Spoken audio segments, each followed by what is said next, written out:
Somos hoje aqui, acho que 450, né? Mais os milhares que estão assistindo aí pela internet. Na sexta-feira, 343 de vocês, aqueles para os quais a organização tinha um telefone, devem ter recebido um SMS com a seguinte pergunta: o quão infeliz você se sentiria se R$ 10 desaparecesse na sua carteira? Mais ou menos metade de vocês respondeu. Eu imagino aí que a outra metade tenha ficado preocupada que se dissesse que não se importava muito, alguém ia chegar aqui e dissesse, me passe R$ 10. Mas o mais interessante era a outra pergunta que vinha para aqueles que responderam, que era a seguinte: o que mais motivou a sua resposta para essa pergunta? Foi a sensação de perder alguma coisa? De ter algo retirado de você? Ou foi a sensação do que você teria que deixar de comprar agora que você tem R$ 10 a menos na carteira? Então a resposta aí, os resultados da pesquisa eu mostro para vocês daqui a pouco. Por enquanto eu queria convidar vocês a uma reflexão mais profunda sobre essa segunda questão. Raramente a gente pensa o que a gente teria que deixar de fazer se esses R$ 10 não estivessem lá. Então, claro que para todo mundo, para quase todo mundo, o dinheiro é escasso, né? Mas é como se a gente sentisse que tivesse infinitas notas de R$ 10 na carteira. É difícil conseguir pensar como se cada nota de R$ 10 fosse a última, embora algumas pessoas gostem de tentar. Agora, isso acontece até o dia em que a gente esquece a carteira em casa, só tem uma nota de R$ 10 no bolso e ninguém para pedir emprestado nem para vender fiado. Nesse dia, o mundo inteiro parece ter uma perspectiva diferente. Nossos olhos são atraídos por aquela prateleira com os produtos mais baratos que a gente nem prestava atenção e agora os preços nas etiquetas eles saltam aos olhos, né? Nesse dia parece que o mundo está diferente, mas obviamente o mundo não mudou. O que mudou foi a sua psicologia. O que os psicólogos chamam de banda mental, a sua atenção, memória, controle de impulsividade, uma maior parte dessa banda agora está dedicada para prestar atenção ali nas etiquetas com os preços. Para você pensar melhor sobre isso, vamos fazer um exercício aqui como se você estivesse arrumando a mala, né, em preparação para uma viagem. Então, se essa mala é muito grande, muito maior ali do que o básico que você precisa para levar para essa viagem, então você joga tudo lá de qualquer jeito. E até aquela prancha de bodyboard ali que está encostada na parede, você não usa faz muitos anos, talvez ali seja uma boa ideia levar, talvez faça sol, talvez eu use. Agora, se você está se preparando para a mesma viagem com uma mala pequena o suficiente até para o básico, então quando você olha para aquela prancha, um raciocínio completamente diferente é engatilhado pelo seu cérebro. Se você levar aquela prancha, o que é que você vai ter que deixar de levar? Esse raciocínio, esse tipo de pensamento é que os psicólogos cognitivos chamam de túnel. O túnel da escassez. Então, isso significa ali que tudo que cai dentro do túnel, aquela dimensão que a gente está enfrentando, escassez, vai receber uma maior parte da sua banda mental, mais atenção, memória, controle de impulsividade. Não é surpreendente, então, que a gente fique melhor, mais capaz em tudo aquilo que cai dentro do túnel.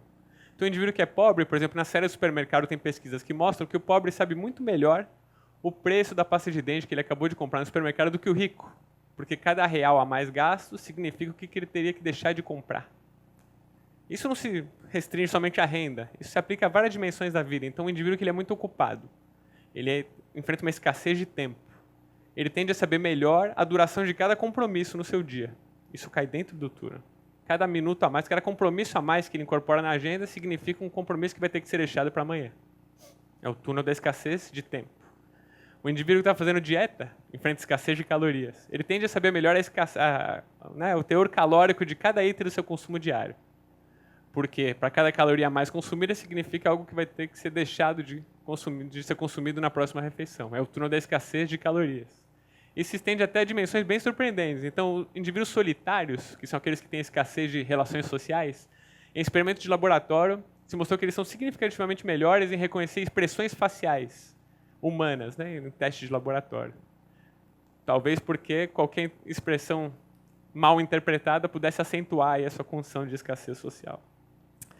Então a ideia, claro, né, isso é super interessante, mas se fosse só isso sobre o túnel, não teria atraído a minha atenção como pesquisador. O interessante é que a nossa banda mental ela é limitada. Então mais banda alocada para aquilo que cai dentro do túnel significa menos atenção, memória, controle de impulsividade para tudo aquilo que cai fora do túnel. Significa, então, que aquele indivíduo que é rico, ou que tem escassez de tempo, então, ainda que ele saiba melhor a duração de cada compromisso no seu dia, significa que ele vai ter menos controle de impulsividade para conseguir evitar que um novo compromisso entre na sua agenda. Sem folga para acomodar pequenos deslizes, essa decisão acaba sendo crítica. O indivíduo que ele enfrenta escassez de calorias, que está fazendo dieta, ainda que ele saiba melhor o teor calórico dos alimentos, ele vai ter menos controle de impulsividade para conseguir evitar consumir calorias a mais. Com menos folga para acomodar esse deslize, isso vai acentuar a sua condição de escassez. Significa que o indivíduo mais pobre, ainda que ele saiba melhor o preço das coisas que ele compra, que ele vai ter menor atenção, memória, controle de impulsividade para cometer pequenos deslizes. E esses deslizes sem folga para acomodar vão acentuar a sua condição de pobreza. Um mecanismo que é especialmente demandante aí dessa banda mental são empréstimos. Vamos pensar sobre isso. O empréstimo significa mais dinheiro hoje, menos dinheiro amanhã. Mas o hoje, para quem precisa com urgência, cai dentro do túnel de escassez. Então ele recebe toda a nossa atenção, a nossa consideração. Enquanto o amanhã está longe, distante, acaba recebendo menos parte da nossa banda mental. Então os empréstimos acabam sendo um mecanismo muito atraente para quem está numa situação de escassez. Mas vão acabar acentuando essa condição de pobreza. Isso, como eu estava dizendo, não se refere somente à escassez de renda. Então, em experimentos de laboratório em que é possível fazer as pessoas artificialmente pobres de tempo ou ricas de tempo, então pensar num jogo que vocês conhecem, Angry Birds, todo mundo conhece. Então tem experimentos que fazem as pessoas, algumas pessoas têm muito tempo para fazer cada jogada, então eles são ricos de tempo no Angry Birds, e outros são pobres de tempo, têm pouco tempo para fazer cada jogada. Então, os indivíduos pobres eles levam menos tempo em cada jogada, eles sabem melhor o valor de cada segundo. Mas, claro, eles têm uma menor porcentagem de acertos totais. Se nesse jogo você permitir para os indivíduos tomarem tempo emprestado das jogadas futuras para jogadas presentes, os pobres de tempo imediatamente fazem grandes empréstimos. O tempo para a jogada de hoje cai dentro do túnel. Mas, no final de todas as jogadas, eles acabam com uma porcentagem de acertos ainda menor do que antes que esses empréstimos estivessem disponíveis. Então, isso reflete aí as consequências dessa psicologia da escassez. Nas ciências sociais tem uma grande divisão, um debate entre aqueles que acreditam que as pessoas são pobres em função das suas próprias decisões, a pobreza é culpa do homem, e aqueles que dizem que as pessoas são pobres por causa do ambiente, que impõe restrições que tornam essas pessoas pobres. Né? O que eu estou discutindo até agora, essa nova pesquisa em psicologia, mostra que esse é talvez um falso dilema. As duas coisas interagem. O rico não é diferente do pobre. A psicologia é a mesma. Acontece que o ambiente impõe restrições que desencadeiam essa psicologia da escassez, esse túnel para o pobre que acaba perpetuando essa condição. Em particular, a gente podia aqui inverter esses rótulos se a gente estivesse falando não de renda, mas de tempo. Em geral, a pessoa rica é mais pobre de tempo do que o pobre. E os erros que o rico vai cometer por causa desse túnel de escassez vão acabar perpetuando essa condição de ocupado. Mas talvez ter uma condição permanente de ocupado não seja tão crítico quanto ter uma condição permanente de pobreza. Então, todas essas questões super interessantes acabaram me levando a questionar se talvez a preocupação com a seca para o plantio no Nordeste do Brasil, e em particular no Ceará, talvez não pudessem ter as mesmas consequências brutais para perpetuar as condições de pobreza aí desses produtores. Se você está preocupado com a água, talvez a condição no túnel de escassez também acontecesse dessa forma e levasse a decisões erradas que perpetuassem a pobreza desses produtores. Então, para começar a pensar sobre isso, e eu já digo aí como é que a gente fez isso para falar com esses produtores, mas a gente perguntou para eles duas perguntas. Primeiro, quão infelizes eles se sentiriam se eles tivessem 2 litros de água a menos? E para aqueles que responderam, a gente perguntou o que mais motivou essa resposta anterior. Foi a sensação de perder alguma coisa ou a sensação do que eles teriam que deixar de fazer agora que eles têm 2 litros a menos de água? Parece familiar, né? O que vocês responderam. Eu posso mostrar primeiro as respostas de vocês. Então, aqui primeiro de 0 a 9, quão infeliz aí vocês responderam que ficariam se perdessem R$10 da carteira? Está mais ou menos bem distribuído. Quem respondeu 0 aqui depois da palestra, a gente bate um papo. Mas o que eu queria focar mesmo é na seguinte pergunta. Então, qual porcentagem que respondeu que a primeira pergunta pensando simplesmente na sensação de perder alguma coisa versus aqueles que pensaram que teriam deixado de comprar agora que tem R$10 a menos? 65% respondeu que era simplesmente a sensação de perder alguma coisa. Isso para mim não é muito surpreendente. Quando a gente pergunta, por outro lado, para os produtores do Ceará, aí dos municípios mais secos, né? Daqui o Ceará, 90% praticamente do território na região semiárida. Quando a gente faz a mesma pergunta para eles, não sei se dá para ver bem aqui, mas 70% deles diz que eles responderam a pergunta sobre perder água pensando no que eles teriam que deixar de fazer se eles tivessem 2 litros a menos de água. Então isso mostra que nesse caso, não no de vocês, mas nesse caso, o túnel de escassez parecia estar em funcionamento. Isso não é surpreendente para quem conhece o estado. O estado em que a estação chuvosa tem basicamente 4 meses, de fevereiro a maio, com uma pré-estação curta no Cariri e uma pós-estação só nos anos bons. O estado em que um agricultor tem água para plantar só durante 4 meses no ano, né? Então isso é impressionante. Essa foto aqui, em Santa Quitéria, num dos pontos mais secos do estado, logo antes do dia de São José, que é o padroeiro do estado, dia 19 de março, os agricultores acreditam que se chover nesse dia, então a estação chuvosa vai ser boa. Essa é uma crença infundada, como tantas outras, mas ela reflete quão crucial a preocupação com a chuva, né, junto a essa população. Então tudo isso mostra que talvez esse túnel de escassez estivesse em funcionamento. Mas a gente precisava documentar se de fato isso levava a pior atenção, memória, controle de impulsividade e decisões que talvez perpetuassem a condição de pobreza desses produtores. Um grande desafio aqui era como chegar a esses produtores, como falar com eles. Porque eles estão dispersos por todo o estado, é um público muito simples, um público muito carente de acesso a serviços, recursos extremamente limitados, mas que tem uma coisa em comum entre eles e com a maior parte da população pobre no Brasil. Eles possuem telefone celular. Então, 90% dos domicílios no Brasil possuem telefone celular, e ainda que 75% já dos aparelhos vendidos no último trimestre sejam smartphones, 80% basicamente das linhas continua sendo pré-paga. O Brasil tem a telefonia mais cara do mundo, um plano de dados mais barato que tem custa 25 centavos por dia, que dá R$ 7,50 por mês. Parece pouco, talvez, pra gente, mas é muito. Quando a gente considera que a maior parte dos celulares no Brasil é o que a gente chama de pai de santo, né? Só recebe. Então, era preciso chegar neles com um registro analógico, que todo mundo tem celular, mas precisa ser SMS e voz. Eu fui pensando nisso que em 2012, junto com o Marcos e o Rafael, eu criei a MGov Brasil, que é uma consultoria em gestão de políticas públicas e ações de impacto social que usa o celular como um canal de comunicação. Então a gente coleta dados, por exemplo, sobre a porcentagem de agricultores que comprou o programa de seguro do governo federal. E de outro lado a gente envia informações sobre a previsão oficial de chuvas no município, sobre o preço dos produtos que eles vendem. Para dar um exemplo do que a gente faz, em março, aqui nos municípios da pesquisa, a gente perguntou entre os domicílios que estão respondendo à pesquisa, qual a proporção deles que teve que pular alguma refeição na semana anterior à pesquisa. Então, quanto mais verde, que melhora a situação, quanto mais vermelha, a situação vai ficando mais crítica. Isso foi em março. Em junho, a mesma pergunta, dá para perceber aqui que o mapa ele vai ficar bem mais alaranjado, né, conforme entra a estação seca.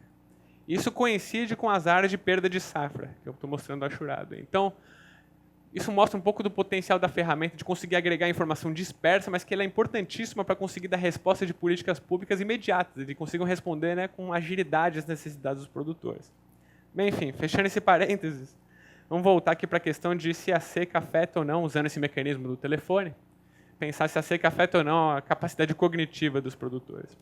Então a gente desenvolveu testes simples de memória, atenção e controle de impulsividade para fazer pelo telefone celular. Por exemplo, a gente dizia um número aqui, né, com chamadas automáticas de voz, 52917, e aí pedia para em seguida o respondente digitar no telefone o número que ele ouviu. Quanto mais dígitos ele lembrava, melhor a memória.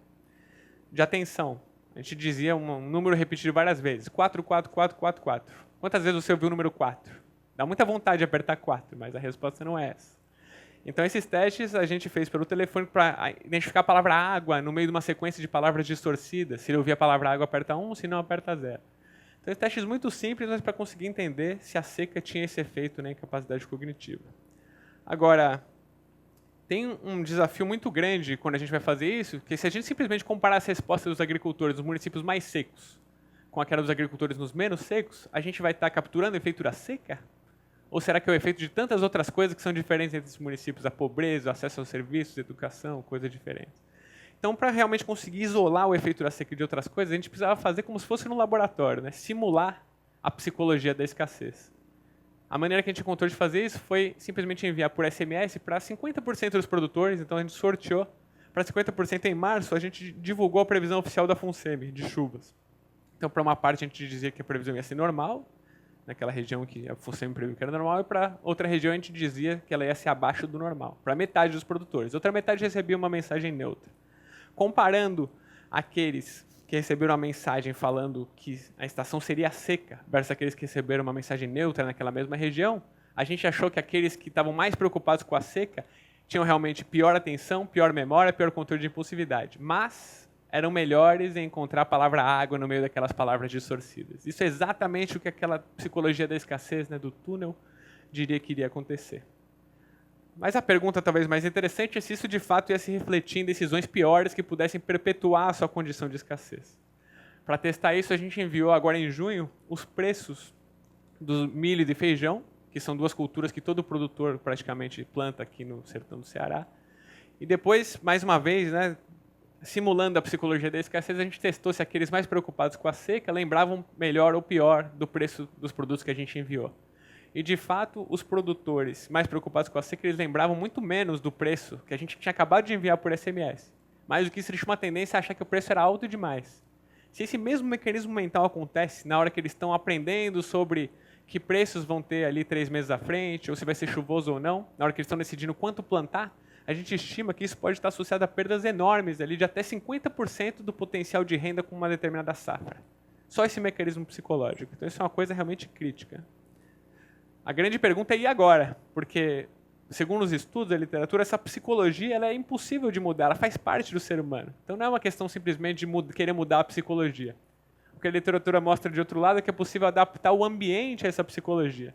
Então quem é pobre, quem tem escassez de tempo, ainda que não consiga controlar esse turno da escassez, ele pode contratar uma secretária, a secretária organiza a agenda dele impedindo que os compromissos se estendam mais do que deviam ou incluir novos compromissos na agenda. Quem está vivendo escassez de calorias pode contratar uma nutricionista e fazer coisas desse tipo. Agora, a escassez de recursos ela é muito particular. A escassez de recursos não dá para contar com o indivíduo para investir em modificar um ambiente, a psicologia. De outro lado, essa é uma oportunidade para políticas públicas. Porque política de baixíssimo custo, por exemplo, enviar por SMS, lembretes para se inscrever no programa de seguro do governo federal, a previsão oficial de chuvas no seu município ou o preço dos produtos que eles vendem pode ter efeitos substanciais em adaptar esse ambiente a essa psicologia para um público que é muito carente e está muito preocupado aí com os efeitos da seca. Então a gente enxerga isso como uma oportunidade. Aqui ainda para reforçar o potencial da ferramenta, do celular, né, para chegar a todo mundo, esse aqui são os municípios, os 631 municípios, em que a gente está fazendo uma pesquisa sobre os impactos de uma série de programa de primeira infância para crianças de 4 a 6 anos. Antes desse programa ele era avaliado só em 5 grandes capitais. Agora a gente está avaliando pelo celular em mais de 600 cidades. Então isso realmente significa dar voz ao público, para que o público possa expressar sua demanda por bens e serviços públicos, a sua avaliação desses serviços existentes, e antes um público que não tinha nenhuma maneira de fazer isso. E agora pode fazer sem intermediários. A gente diz que a gente vive hoje, né, numa era como se fosse a era do terabyte. A gente pode escolher tudo, né? A gente o tempo inteiro está fazendo escolhas. Agora, na nossa democracia, é como se a gente estivesse na era do bit. A cada 4 anos, a gente é convidado a contribuir com uma decisão binária. Você quer esse cara ou aquele outro? Então, o que a gente espera é que, com essa ferramenta, a gente possa contribuir um pouquinho para também levar a nossa democracia à era do terabyte. Obrigado.